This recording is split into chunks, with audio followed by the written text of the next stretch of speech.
ဖျားရှင်ကျေးဇူးတော်ချီးမွမ်းပါတယ်ကျေးဇူးတော်ကြောင့်ဖျားရှင်နှုတ်ကပတ်တော်ကိုဝင်ခွင့်ခွင့်ရတဲ့ခွန်အားပေးခွင့်ရတဲ့ပမာဖျားသခင်ကျေးဇူးတင်တယ်ဒီနေ့ကျွန်တော်တို့တက်တာမှာတချို့လူငယ်တွေရဲ့တိထားတဲ့ဟာတွေကို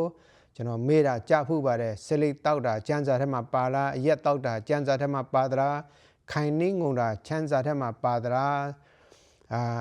ဆိုတဲ့ဟာကိုကျွန်တော်ဒီနေ့နည်းငယ်ပြောပြချင်တယ်ကွန်စားတာကျန်းစာထဲမှာပါသလားဆိုတဲ့ဟာနဲ့ပတ်သက်ပြီးတော့ကျွန်တော်မေးစရာရှိလားအခါကျတော့ကျန်းစာထဲမှာရှင်းရှင်းလင်းရေးထားပါတယ်ကျွန်တော်တို့အရင်တော့မှနေတဲ့ချိန်မှာကျွန်တော်တို့ဆလိတ်မရှိတဲ့ခါကျဝယ်ဖို့ဆလိတ်မရှိတဲ့ခါကျတော့ဆလိတ်ကိုဖက်နဲ့လိပ်ပြီးတော့တောက်ကြတယ်ဆိုတဲ့ဟာကိုလူတိုင်းလဲကြုံဖူးတွေ့ဖူးမှာပါဆိုတော့ဆင်းရဲတဲ့နိုင်ငံတွေဆိုရင်ဆလိတ်ready made မရှိတဲ့ခါကျတော့ဝယ်ဖို့ခက်ခဲတဲ့ခါကျတော့မှနေတဲ့လူတွေကျတော့မြို့မှာတက်ပြီးဝဲမယ်ခက်တဲ့ခါကျသူတို့ကဖက်ရွက်ကိုဆေးပင်တွေကိုစိုက်ပြီးလို့ရှိရင်အဲဆေးပင်တွေကိုဖက်ရွက်နဲ့လိပ်ပြီးတော့တောက်ကြတယ်ဆိုတာတွေ့ရတယ်အဲ့ဒါနဲ့ပတ်သက်ပြီးတော့ကျွန်တော်တို့ကျန်းစာထဲမှာဆလိတ်တောက်တာကိုကျန်းစာထဲမှာရေးထားတာတွေ့ရပါတယ်အဲ့ဒါကြောင့်ကျန်းစာထဲမှာဗာရေးထားဆိုတော့ယေဇကျေလခန်းကြီး8ငယ်7မှာဗာရေးထားဆိုတော့တဖန်တုံချင်းလူသားထိုအမှုကိုမြင်ပြီးတော့ယုဒမျိုးသည်ဤအရ၌ဆက်ဆုပ်ယွန်ရှာပွဲအမှုတို့ကိုပြုသောအပြစ်ပေါ့သလောသူတို့သည်အတ္တမမှုဖြင့်တပြည်လုံးကိုပြည့်စေ၍ငါဤအမျက်ကိုအထထနှိုးဆော်ကြပြီးသက်ခက်ကိုလည်းမိမိတို့နှာခေါင်းဝမှာကပ်၍ကင်ကြပြီဆိုတဲ့ဟာရေးထားတွေ့ရတယ်ဆိုတော့ဒီမှာဗာပြောပြချင်တော့ဖက်ရွက်ကြီးကိုမီးရှို့ပြီးလို့ရှိရင်နှာခေါင်းဝမှာကတ်တယ်ဆိုတာရေးထားတွေ့ရတယ်အဲ့ဒါကြောင့်ကျွန်တော်တို့မှသဘောကျလို့ကျွန်တော်ဆောင်ပုတ်တုံစတ်ထားပါတယ်ဆေးလေးကိုတောက်သင်မဲ့ကြောက်နှာခေါင်းဝမှာကတ်ကပြရေစကြည်လရှစ်မှာကွခန်းငယ်ဆက်ခွန်မဆိုပြီးတော့ကျွန်တော်ကြပြတုံစတ်ထားတယ်ဆိုတော့ဆလိတ်တောက်တာနဲ့ပတ်သက်ပြီးတော့ကျွန်တော်တို့ကျမ်းစာထဲမှာလည်းအတိလင်းဖော်ပြထားပါတယ်နှာခေါင်းဝမှာကတ်တော့အပြည့်ဖရာသခင်မြတ်တော်ကိုနှုတ်ဆော်တယ်လေ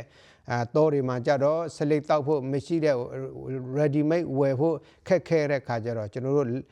နှာခေါင်းမှာကပ်ပြီးတော့ဒီဖက်ကိုဆလိတ်မီတို့ပြီးလို့ရှိရင်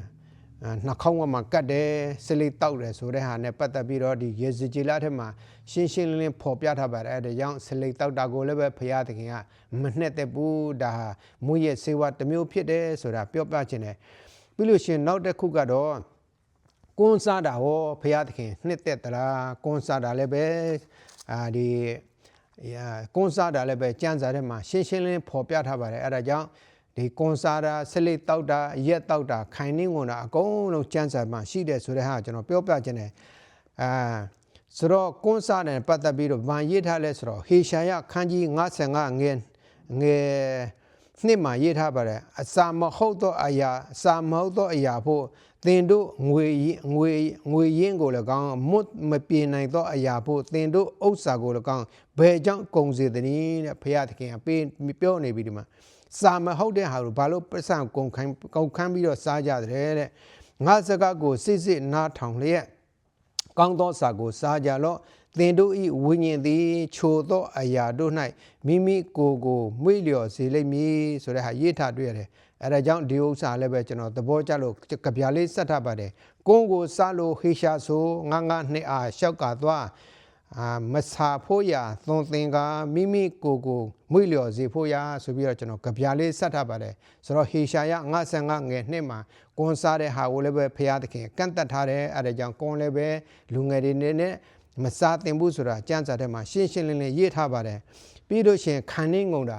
ခိုင်နှင်းကိုလည်းပဲကျွန်တော်တို့မငုံဖို့ရန်အတွက်ဘုရားသခင်ကကျမ်းစာထဲမှာရှင်းရှင်းလင်းရေးထားပါတယ်တချို့တွေကခိုင်နှင်းတားကြိုက်တဲ့ခါကျတော့ရှာအောက်မှာထားတယ်ဆိုတာတွေ့ရတယ်ဒီဥစ္စာတွေလည်းဘုရားသခင်မနှစ်သက်တဲ့အရာတွေဖြစ်တဲ့အတွက်ကြောင့်မနှစ်သက်တဲ့ဟာတွေမလုပ်ဖို့ရန်အတွက်ရှင်းရှင်းလင်းရေးထားပါတယ်အဲ့ဒါကိုလည်းပဲဘယ်မှာတွေ့လဲဆိုတော့ယောဘဝတ္ထုထဲမှာတွေ့ရပါတယ်ယောဘဝတ္ထုငယ်20မှာရေးထားတွေ့ရပါတယ်ယောဘဝတ္ထု20ကနေပြီး14တွေ့ရင်ကြည့်ရင်တွေ့ရပါတယ်ယောဘဝတ္ထုငယ်အခန်းကြီး20ငယ်12မှာသူသည်မိမိပါးစပ်၌ဒုစရိုက်ကိုနှုတ်ချိုထင်၍တဲ့မိမိရှာအောက်မှာဝှက်ထားလျက်နှမျောသဖြင့်မစွန့်ရစ်ပဲမိမိပါးစပ် မိပတ်စံနဲ့ငုံတော်လဲစားပြီးလျင်သူဤဝမ်းထဲမှာသဘောပြောင်း၍မွေဆိုးအစိတ်တောက်ဖြစ်လိမ့်မည်ဆိုတော့ရေးထားတွေ့ရတယ်အဲဒါကြောင့်ကျွန်တော်ဒီဥစ္စာလည်းပဲကြပြလေးစတ်ထားပါလေခိုင်နီးငုံသူတတိပြူယောဘဟောတု20ဟုတစ်နှစ်မှသည်တစ်လေးကိုကြည့်ဖို့သင်္ကာဆိုပြီးတော့ကျွန်တော်ကြပြလေးစတ်ထားပါတယ်ဆိုတော့ဒီဟာနဲ့ပတ်သက်ပြီးတော့ခိုင်နေငုံတာလည်းမကြိုက်ဘူးဘုရားသခင်ရဲ့ပြည့်ညတ်ထားတယ်ဆိုတာရေးထားတွေ့ရတယ်ပြီးလို့ရှိရင်ရက်တောက်တာလည်းဘုရားသခင်မကြိုက်ပါဘူးဆိုတော့ရက်တောက်တာနဲ့ပတ်သက်ပြီးဒီမှာဘာရေးစားလဲဆိုတော့အိဖက်ထက်မှလည်းရေးထားပါတယ်အိဖက်ငါငယ်ဘာမှတွေ့ရလဲဆိုတော့ငယ်18လောက်မှတွေ့ရလွန်ကျူးစေသောစပြည့်ရည်နှင့်မူရစ်မှုချင်းကိုရှောင်၍ဝိညာဉ်တော်နှင့်ပြည့်စုံလျက်ရှိကြလောတဲ့လွန်ကျူးစေတတ်သောစပြည့်ရည်နှင့်ရစ်မှုချင်းကိုရှောင်ခိုင်းထားပါတယ်အဲဒါကြောင့်ကျွန်တော်တို့တက်တာမှာ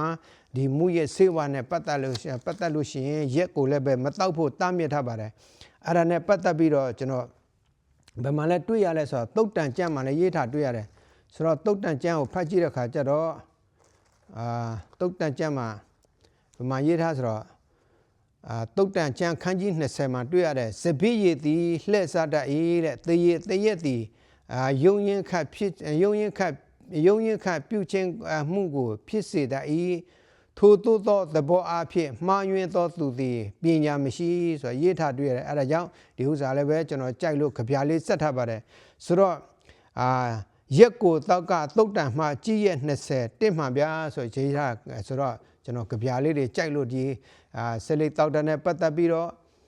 ပြီးလို့ရှိရင်ကွန်းစားတန်နဲ့ပတ်သက်ပြီးတော့ပြီးလို့ရှိရင်ခိုင်နေငုံနဲ့ပတ်သက်ပြီးတော့ပြီးလို့ရှိရင်ဒီရက်တောက်တန်နဲ့ပတ်သက်ပြီးတော့ကျမ်းစာထဲမှာအတိလင်းဖော်ပြထားတယ်ဆိုတာပြောပြခြင်းနဲ့ဆိုတော့ကျွန်တော်တက်တာမှာအမြဲတမ်းဖရာသခင်ကအပြစ်ကိုပြစ်သားကိုချစ်ပင်မဲ့အပြစ်ကိုဒုစရိုက်ပြစ်ကိုမုန်းတဲ့ဖရာဖြစ်တယ်ကျွန်တော်တက်တာမှာဒီဒုစရိုက်ပြစ်တွေဖရာမနှစ်သက်အပ်တဲ့ဟာတွေဝိညာဉ်တော်နဲ့မသက်ဆိုင်တဲ့ဟာတွေကိုကျွန်တော်သုံးနေမယ်လုပ်နေမယ်ဆိုလို့ရှိရင်ကျွန်တော်တက်တာထဲမှာဝိညာဉ်တော်ကျွန်တော်တက်တာထဲမှာနေလို့မရတဲ့ခါကျတော့ဝိညာဉ်တော်လမ်းပြမှုအောက်မှာကျွန်တော်ဆုံးရှုံးမှာဖြစ်တယ်ဆိုတော့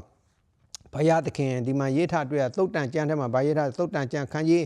8ငယ်3မှာဗာရေး73မှာဗာရေးထားထာဝရဘုရားကိုကြောက်ရွံ့သောသဘောကဒုစရိုက်ကိုမုံသောသဘောတည်းတဲ့မာနထောင်လွှခြင်းစော်ကားခြင်းမကောင်းသောလမ်းသို့လိုက်ခြင်းကောက်သောစကားဖြင့်ပြောခြင်းတို့ကိုငါမုံဤတဲ့ဘုရားပြောချင်တာဗာပြောပတ်ခြင်းဆိုတော့ထာဝရဆရာကိုကြောက်ရွံ့သောသဘောကဒုစရိုက်ကိုမုံသောသဘောတည်းဆိုတာကျွန်တော်ပြောပြချင်တာပါအဲဒါကြောင့်ခုနပြောသွားတဲ့ဒုစရိုက်တွေကျွန်တော်တက်တာမှာဆလေတောက်တာနဲ့ပတ်သက်ပြီးတော့ကွန်ဆာတာနဲ့ပတ်သက်ပြီးတော့ခိုင်နီးငုံတာနဲ့ပတ်သက်ပြီးတော့ရက်တောက်တာနဲ့ပတ်သက်ပြီးတော့ဒါဒုစရိုက်တွေဖြစ်တယ်ဆိုတာပြောပြချင်တယ်ရောက်စီတိုင်းဖျားရှင်တာရေးကောင်းကြီးပေးပါစေ